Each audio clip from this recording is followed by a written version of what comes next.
Hi, welcome back to Her Hidden Heart. Enjoy our new story today, and don't forget to watch till the end. On Father's Day morning, my father posted an invoice to our family group chat. 47 people, 3 generations, everyone from my step-cousins in Ohio to my great-aunt in Florida. The total at the bottom, $177,453.28. The description, cost of raising an unwanted child. The last line, my biggest failure, payment due immediately. That unwanted child was me. I'm Dakota, I'm 31 years old, and I work as a clinical research coordinator at Upstate Medical Center in Syracuse, New York. I live alone in a 1-bedroom apartment with my cat, Pesto, who I adopted 3 years ago from a shelter because his adoption listing said, "Not friendly, do not approach," and I felt like we understood each other. Turns out, he just needed someone who didn't expect him to perform happiness. We have that in common. My mother, Caroline, died when I was 3. I don't remember her.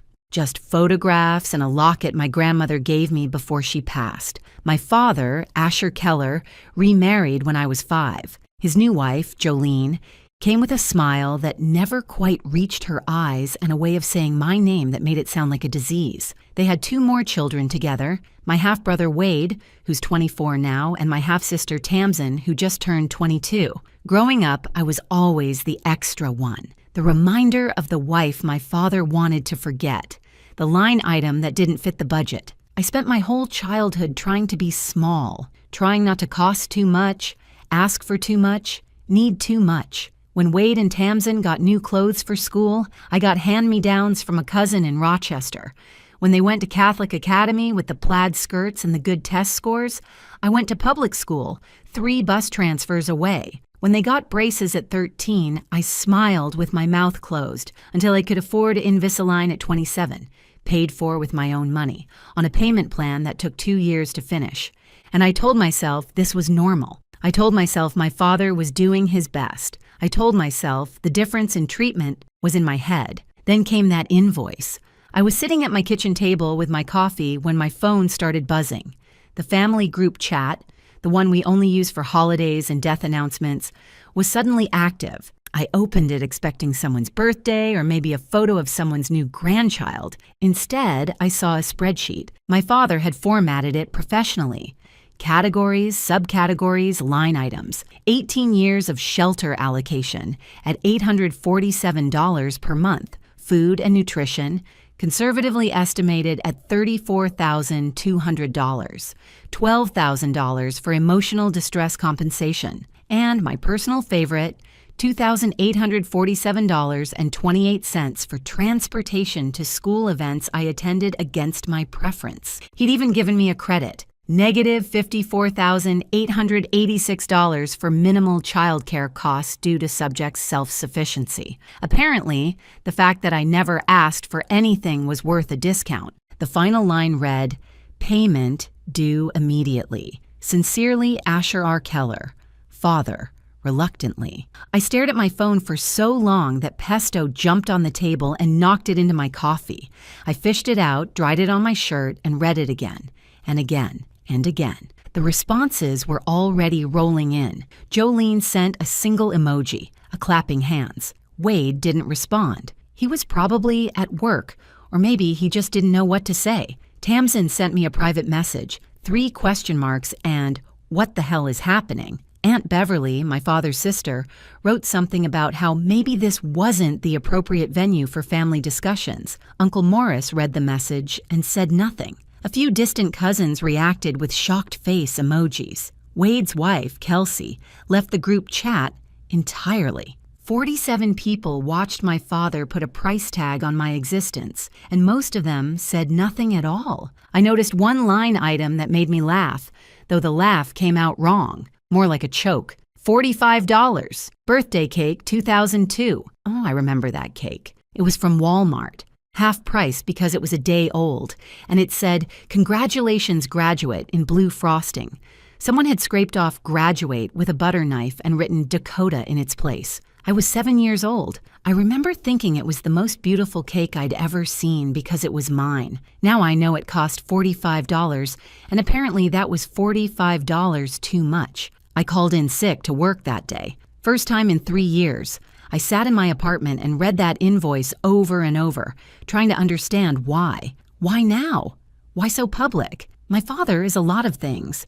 Cold, dismissive, capable of a silence so loud it could break your eardrums. But he's not impulsive. He owns a small appliance repair business. He files his taxes early.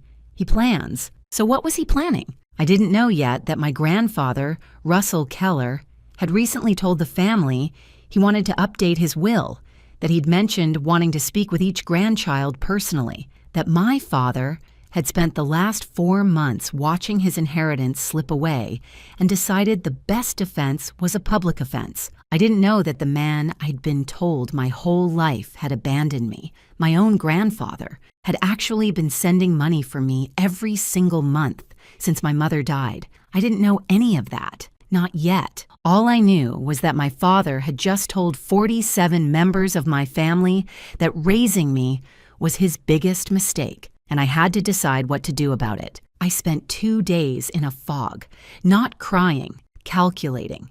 Something about that invoice didn't add up, and I don't mean the math. This wasn't rage. This was preparation. But preparation for what? The answer came on Tuesday morning in a voicemail from a number I didn't recognize. It was in 607 area code, Ithaca maybe, or somewhere near there. I almost didn't listen. I'm glad I did. The voice was old but steady, careful with every word. Dakota, it said, this is your grandfather. Russell, I need to ask you something and I need you to tell me the truth. Did you ever receive my letters? Before we continue, please take a second to subscribe and tell me in the comments where you're watching from and what time it is there. I read every single one, and it means the world to me. Thank you so much. I played that voicemail 4 times before I called him back. My grandfather, Russell Keller, the man my father had described my entire life as difficult, distant, and disappointed in all of us. The man who supposedly cut off the family when I was born because he couldn't stand that my father kept the reminder of his failed first marriage. I had maybe 5 memories of him total. Awkward holiday gatherings where he sat in the corner and I was told not to bother him. Now he was asking about letters. When I called back, his voice was careful. Not warm exactly, but not cold either. Cautious. Like a man trying to defuse something he didn't fully understand yet. He said he'd been going through old paperwork, getting his affairs in order. He's 84, and there had been some health scares in the past year. Nothing critical, but enough to make a man think about what he's leaving behind. And while he was organizing his files, he found something that didn't make sense. He asked if I'd ever received money from him. Birthday checks, monthly support payments, letters. I told him I had no idea what he was talking about. My father said he'd cut us off. There was a long silence on the line. Then Russell said 4 words that changed everything. I need to show you something. Can you come to Ithaca? Don't tell your father. 2 days later, I drove the 2 hours from Syracuse to Russell's property outside Ithaca. The house was smaller than I remembered, a farmhouse with white siding that needed painting and a porch that sagged slightly on one side. I hadn't been there in years. My father always found reasons to skip Russell's invitations. Too busy, too far, too complicated. Russell met me at the door. He was thinner than the last time I'd seen him, and his hair had gone fully white, but his eyes were sharp, accountant's eyes. He'd worked for the county treasurer's office for 42 years before he retired. He noticed things. He didn't hug me. We didn't have that kind of relationship.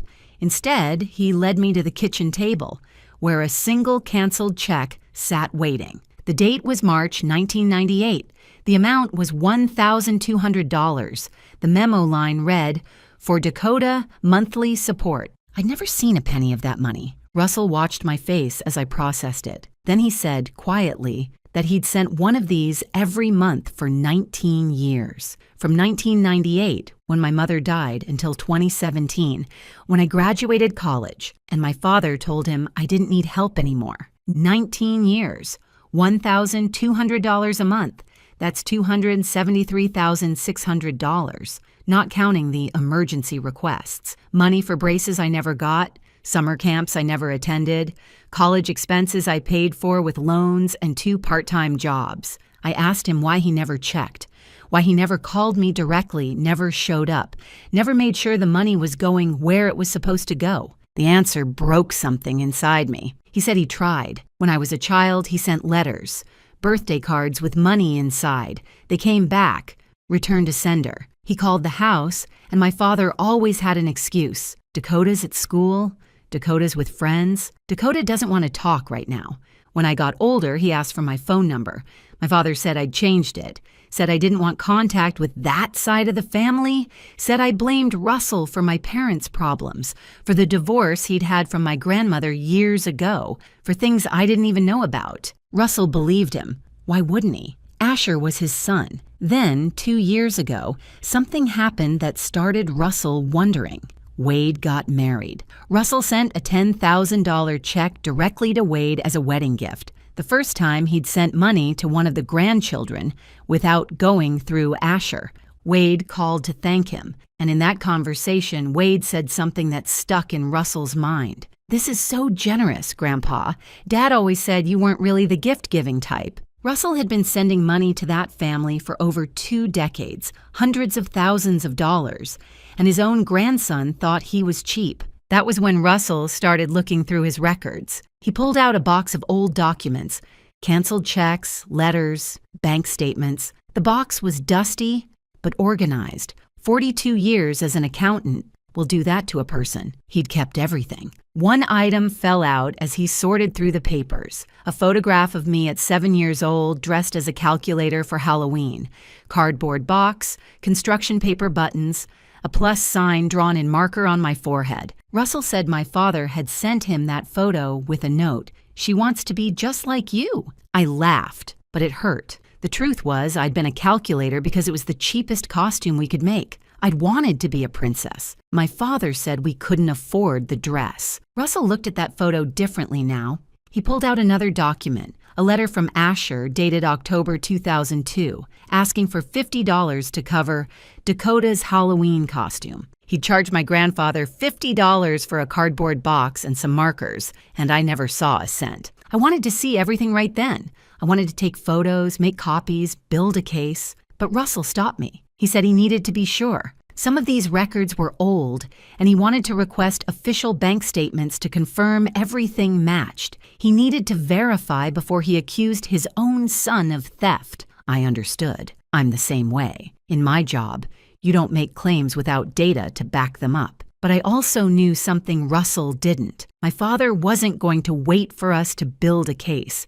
He was already making moves. I found that out the next morning when I got a call from my brother Wade. He said he wanted to meet for coffee, just to talk, just family. I should have known better than to trust that. I met Wade at a diner in DeWitt, neutral territory halfway between Syracuse and the suburb where he lived with his wife. He was already there when I arrived, sitting in a booth by the window, fidgeting with a sugar packet. Wade has always been the nervous one in the family.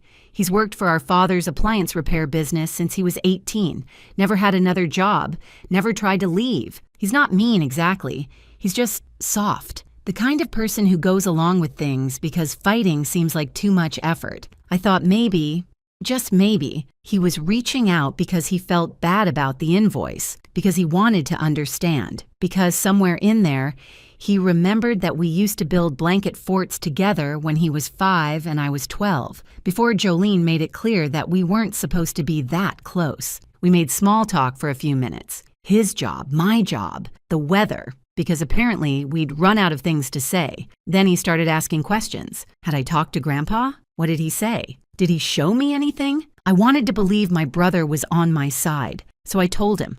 I told him about the checks, about the letters, about the money that was supposed to go to me and never did. Wade's face changed, just for a second, a flicker of something I couldn't read. Then he said he needed to use the bathroom. He was gone for 10 minutes. When he came back, everything was different. His posture, his voice, even the way he looked at me, like I'd become a problem he needed to manage. He told me he thought Grandpa might be confused, that he's old, that Dad had mentioned Russell was making things up lately, remembering things wrong. And that's when I knew. Wade had called our father from that bathroom. He'd reported everything I said, like a good little soldier. I don't blame him exactly. Wade has never known life outside our father's shadow. His job, his house, his sense of himself, it all runs through Asher. If Asher goes down, Wade goes down with him. He wasn't being malicious. He was being a coward. And sometimes cowards are worse. I finished my coffee, told Wade I had to get back to work, and left. I didn't tell him anything else. I didn't trust him with anything else. 24 hours later, I found out what my father did with the information Wade gave him. Russell called me, and I could hear the anger shaking in his voice. Asher had shown up at the farm that morning with a stack of papers, business documents, he'd said, things that needed Russell's signature for the family's benefit. Russell, being Russell, read every single page before signing anything. 42 years as a county accountant teaches you to always read the fine print. Buried in that stack was a document that would have given Asher limited power of attorney over Russell's financial accounts. Nothing dramatic, just enough control to help manage things while Russell was getting older. Just enough control to make evidence disappear if he needed to. Russell found it. He didn't sign, and he told Asher to get out of his house. When Russell called me, his voice wasn't just angry. It was resolved. He was done being careful. Done giving his son the benefit of the doubt. He wanted to see every check, every letter, everything, and he wanted to talk to a lawyer. But there was a problem. Russell's records were meticulous, but they weren't complete. He'd moved houses in 2004, and some bank statements from that period were missing. We could see the pattern. Checks going out every month, letters coming in asking for more. But we had gaps, holes that a good lawyer could exploit. Russell said he could request the records from his bank, but it would take time. 4 to 6 weeks for statements going back that far.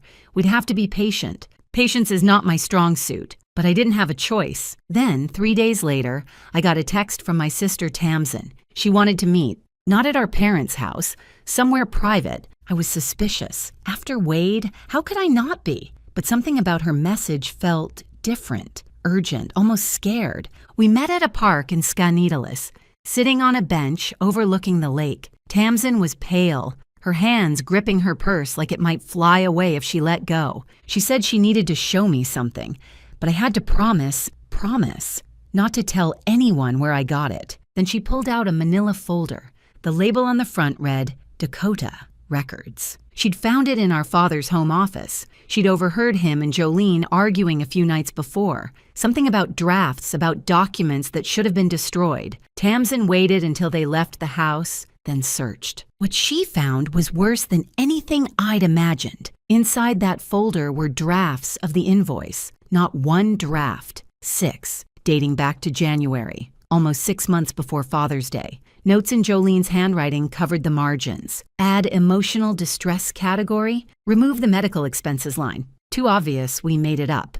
Make the total less round, more believable. There was a printed email from my father to Jolene, dated February 2026. The subject line was, Dad's Will. The first line read, he's talking about meeting with each grandchild about the inheritance. We need to act before Dakota gets any ideas. And there, at the bottom of the folder, was something that made my hands shake. A letter addressed to Russell, dated 2009. The handwriting was Jolene's, but the signature at the bottom said, Dakota. Dear Grandpa, it read. Please stop sending letters.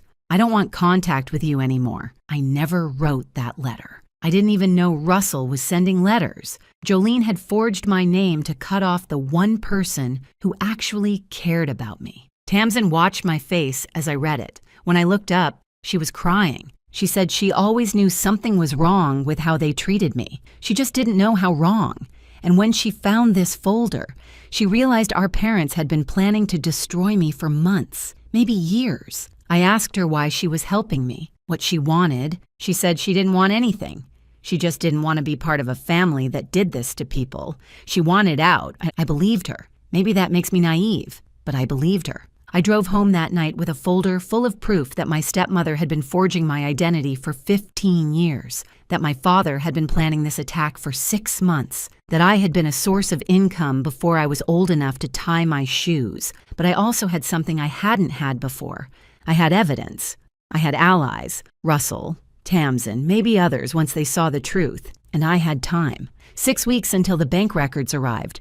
6 weeks to build a case so airtight that not even my father could talk his way out of it. He'd spent 30 years convincing everyone I was the problem, the ungrateful daughter, the burden, the mistake. He was about to find out what happens when the mistake starts keeping receipts. Russell Keller is 84 years old, and he has been waiting his entire life to use his skills for something that actually matters. That's what he told me the night I brought him the folder Tamsin had found. We sat at his kitchen table, the same table where I'd first seen that canceled check from 1998, and he spread everything out like a general planning a campaign. The invoice drafts, the forged letter, the email about the will, and his own records, pulled from boxes that hadn't been opened in years. He looked at it all for a long time. Then he looked at me. "Your father thinks he's clever," Russell said, "but he's not an accountant. He made one critical mistake. He assumed nobody would ever check the math." For the next 6 weeks, Russell taught me what 42 years in the county treasurer's office actually means. It means you don't throw anything away. It means you cross-reference everything. It means when someone tells you a number, you verify it yourself. And it means when you catch someone lying, you don't confront them until you have so much evidence they can't possibly talk their way out. Russell still had contacts at the county office, people who owed him favors, people who remembered the guy who'd trained them 30 years ago. He called in those favors now. Bank records that would normally take 6 weeks arrived in 3. Statements going back to 1998, showing every single check he'd ever written to his son. We built a spreadsheet. Russell's idea. He said if you're going to accuse someone of fraud, you need your numbers to be bulletproof. Every check he'd sent, matched against every letter Asher had written, asking for money. Every lie documented and dated. The pattern was devastating. In 2006, Asher wrote that I needed money for summer camp, $2,400 for 8 weeks at a place called Camp Whitmore up near the Finger Lakes. Russell sent the check within a week. That summer, Wade and Tamsin went to Camp Whitmore. I stayed home and watched TV in my room while Jolene complained about how much electricity I was using.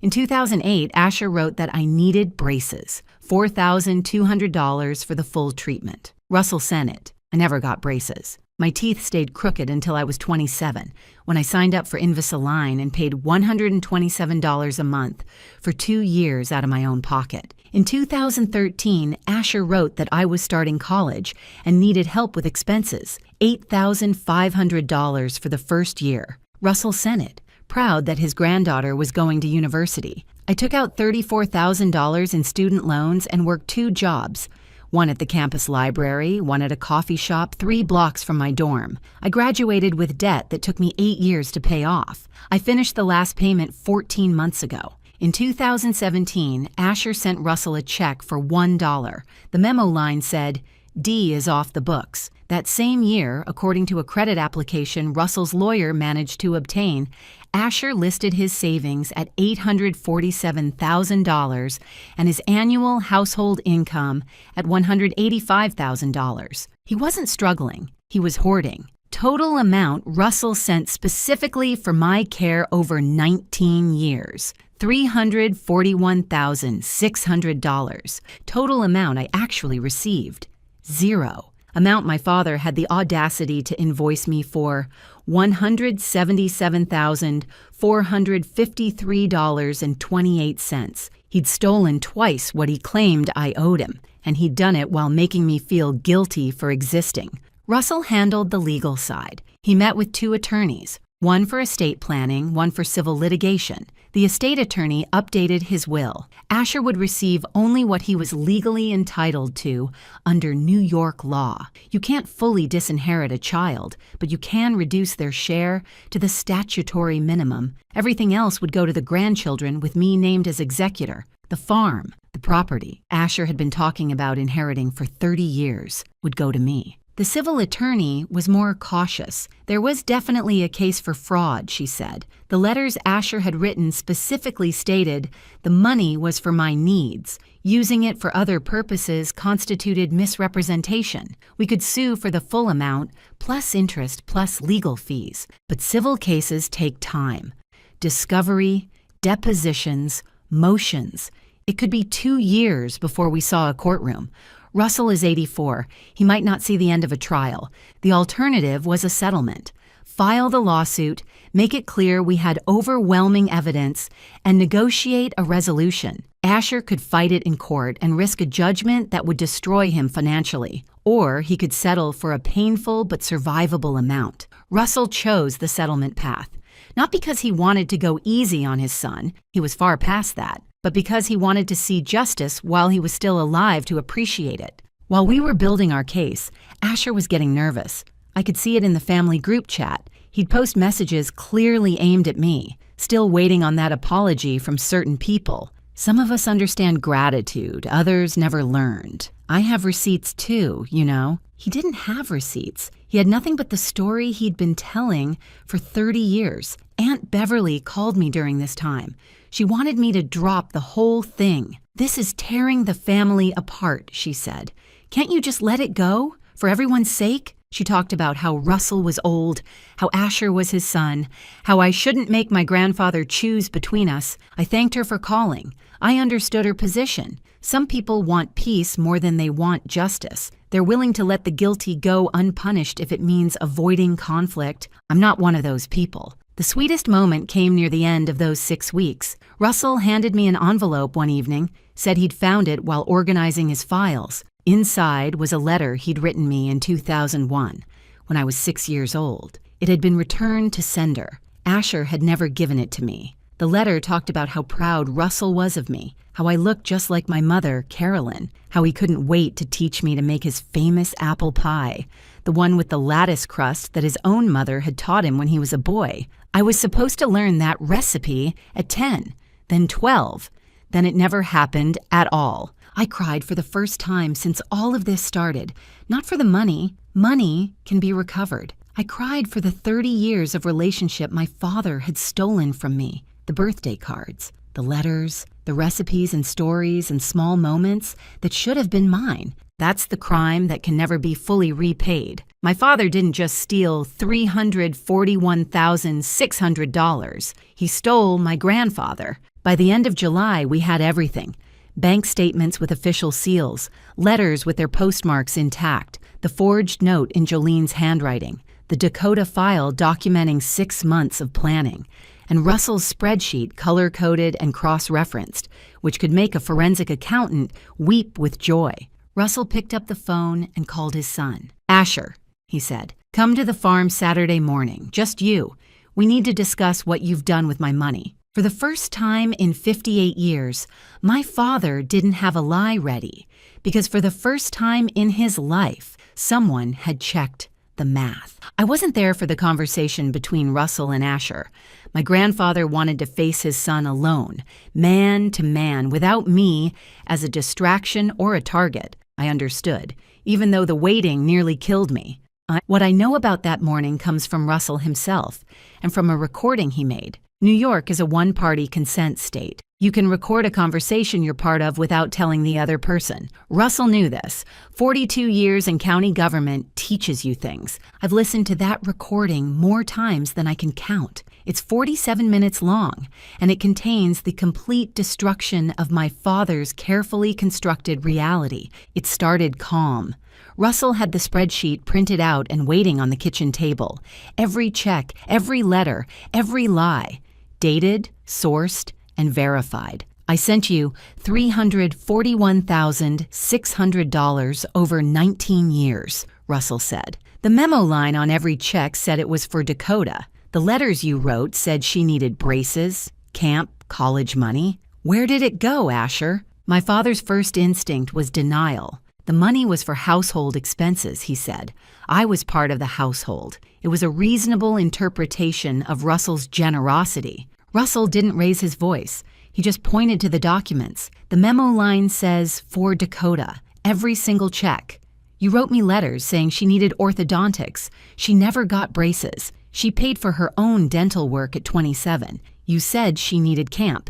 She never went to camp. Your other children did. You said she needed college money.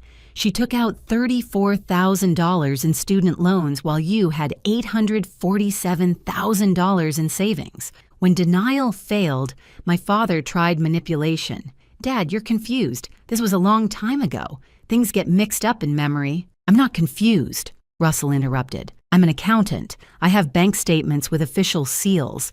I have your letters with their original postmarks. I have your signature on every request.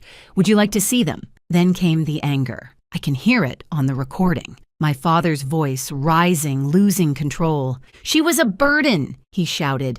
You have no idea what it was like raising someone else's mistake. Caroline left me with that child, and I was supposed to just pretend everything was fine? I did my best. No one ever appreciates what I sacrificed. Russell's response was quiet, but it cut deeper than any shout. Dakota was 3 years old when her mother died. She didn't choose to be orphaned. She didn't choose you as a father. She was a child. Your child, Asher. And you treated her like an invoice for 30 years. Finally, my father tried self-pity. His voice went small, almost whiny. I did my best with what I had. You don't know the pressure I was under. No one ever sees my side. Your side, Russell said, is documented in these letters. You stole from your daughter to fund your lifestyle. You told me she didn't want contact when you were intercepting her mail. Your wife forged her handwriting to cut her off from her own family. There's a long silence on the recording. Then Russell delivered the verdict. I'm changing my will. You'll receive the legal minimum I cannot deny you under New York law. Everything else, the farm, the investments, everything I've built over 60 years, goes to your children, including Dakota, especially Dakota. My father threatened to contest the will, said he'd claim Russell wasn't mentally competent to make decisions. Russell was ready for that too. I've had 3 cognitive evaluations in the past year, all documented, all administered by licensed physicians. My attorney has letters from my doctor, my banker, and my pastor confirming my mental fitness. I anticipated you'd try this, Asher. I prepared. Then Russell told him about the civil lawsuit. Fraud. Misrepresentation. The letters requesting money for my needs constituted a legal promise to use that money for my needs. Using it otherwise was actionable. Estimated damages, $341,600 plus interest plus attorney fees. Russell's lawyer had already drafted the complaint. You can fight this in court, Russell said. Hire lawyers, drag it out for years, watch your business get picked apart in discovery, have your financials become public record, or you can settle. Return what you stole to the person you stole it from. My father's response was a whisper, barely audible on the recording. You're destroying this family. No, son, you destroyed this family. I'm just showing everyone where the bodies are buried. The meeting ended. Asher left. And over the next 2 weeks, Russell did something I didn't expect. He didn't post anything in the family group chat. He didn't make a public announcement. Instead, he called each family member individually. Beverly, Morris, the cousins, the extended relatives. I want to tell you something about Asher, he would say. I have proof. You can come see it if you want. Some wanted to see. They drove to Russell's farm, sat at his kitchen table, and looked at the spreadsheet. They read the letters. They saw the forged note. Most of them left in silence, unsure what to say. Others refused to look. Aunt Beverly told Russell she didn't want to get involved. A few cousins said it was family business, and they'd rather stay neutral. The family split roughly 60-40. Not as clean as I would have liked. Not the unanimous rejection I might have fantasized about. But real families aren't like that. Some people will always choose comfort over truth. The ones who mattered, though, they believed it. Jolene's role came out during this period. The forged letter was in her handwriting. She hadn't just known about the scheme. She'd been an active participant since before I was old enough to read. When Russell's lawyer started talking about naming her as a co-defendant in the fraud case, she panicked. Within 3 months, she filed for divorce. Not out of guilt. Jolene doesn't feel guilt. She filed because she saw the writing on the wall and wanted to separate her assets before any judgment could touch them. My father had spent 30 years with a partner in crime. When things got hard, she ran. Wade's situation was more complicated. His wife, Kelsey, had seen some of the evidence. She confronted him directly. Did you know about any of this? He admitted he'd suspected something was wrong. The way I was treated compared to him and Tamsin. The way my father talked about me when I wasn't around. But he'd never asked questions. He'd never wanted to know. I just didn't want to rock the boat, he told her. Kelsey's response: "Your grandfather sent $10,000 to our wedding. Your father told you it was unexpected generosity. He knew exactly where that money came from. He knew, and he still took it." Their marriage didn't end immediately, but something broke between them. Wade stopped working at our father's business. He needed distance from everything that name represented. Tamsin moved out of our parents' house and got a job in Albany. We're not close. Too many years of being raised as strangers for that to change overnight. But we text sometimes. We're figuring it out. By the end of summer, the outcome was clear. My father had spent 3 decades building a lie about who he was.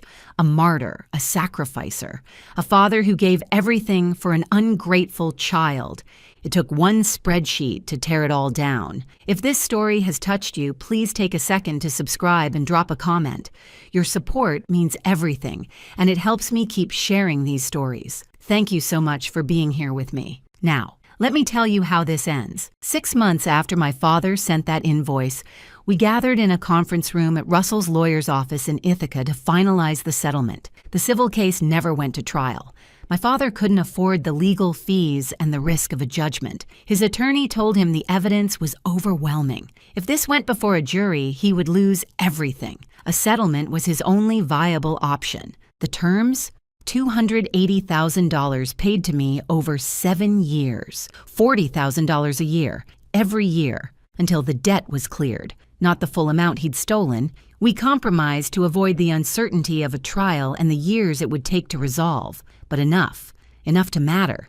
To make those payments, Asher had to sell his business. The appliance repair company he'd built over 25 years, the one Wade had worked at since he was 18, the one my father used to brag about at family gatherings, gone. Sold to a competitor in Rochester for less than it was worth because he needed the cash quickly. He also had to sell the house, the nice one in the good suburb with the finished basement and the landscaped backyard. Russell's records showed he'd given Asher $40,000 for the down payment back in 2003. The check memo said, "For Dakota's home stability." I never lived in that house. I lived in the cramped back bedroom of the old house until I left for college. But the down payment came from money meant for me. I didn't want that house. I just wanted him to lose it. Jolene's divorce finalized 2 months before the settlement. She took what she could, which wasn't much once the legal fees and the settlement were factored in, and moved to North Carolina to live with her sister. She and my father don't speak anymore. 30 years of partnership in cruelty,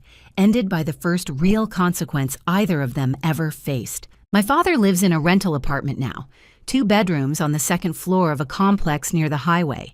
He's not destitute, he's not on the street, but he's smaller than he was, diminished. The man who sent me an invoice for $177,453.28 now writes me a check for $3,333.33 every single month. I deposit them without looking at them. The money goes into a savings account I opened specifically for this purpose. I don't think of it as his money. I think of it as mine, finally returned. Russell is still here. His health stabilized after the stress of the lawsuit settled down. His doctors are cautiously optimistic. He takes more naps than he used to, and he doesn't drive at night anymore. But his mind is as sharp as ever. He's not going to live forever. He's 84, but he's not going anywhere yet. He has things to do, apple pies to teach, years to make up for. I bought a house, a small one, just outside Syracuse, about 20 minutes from Russell's farm, first-time homebuyer. I used part of the settlement for the down payment. It has a kitchen with good natural light and a backyard where Pesto likes to watch birds through the window. I go to Russell's every weekend now. We cook together. We talk, we make up for 30 years of stolen time, one Sunday at a time. There are things I don't have. I don't have a relationship with my father. That's over. Not with a dramatic confrontation, but with a quiet finality, like closing a door you never intend to open again. I don't have the version of my childhood I deserved. I don't have my mother, who died before I could form memories of her. Some things can't be recovered. Some losses are permanent. But I have clarity. I know who I am now. I know I wasn't the problem. I know the coldness I felt my whole life wasn't my imagination, wasn't me being too sensitive, wasn't something I needed to apologize for. I was right.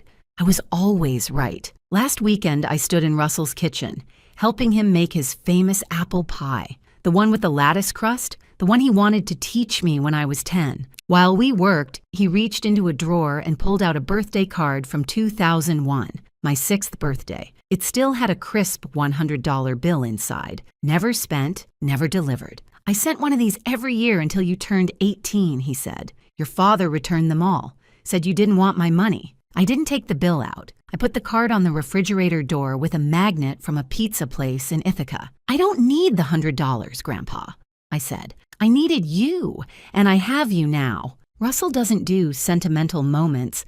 That's not his style. He just handed me the rolling pin and said, the crust won't make itself. We cooked in silence after that. Comfortable silence, the kind you can only have with someone who isn't going anywhere. While we worked, Russell mentioned that Asher had been calling him, wanting to apologize, wanting to rebuild their relationship. I asked what Russell told him. He shrugged. I told him I'm busy, got pies to make. Maybe try again in 19 years. I laughed. 19 years. The same amount of time he'd sent money that never reached me. My father sent me an invoice for $177,453.28. He called me his biggest failure. He wanted me to believe I was a burden, a debt, a mistake. But here's the truth I finally understand. I was never unwanted. I was wanted so much that my grandfather fought for me for 30 years, even when he thought I didn't want him back. I was worth $341,600 to someone.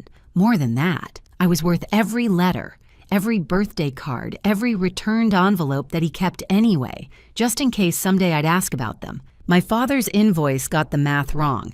He always was bad with numbers. Some people keep receipts because they want to prove what you owe them. And some people keep receipts because they never stopped believing you were worth it. Thank you so much for staying with me until the very end. If you want more stories like this one, there's one waiting for you on your screen right now. Just click and I'll see you there in a moment. Take care of yourselves out there. And remember, sometimes the people who love you most are the ones you were told to forget.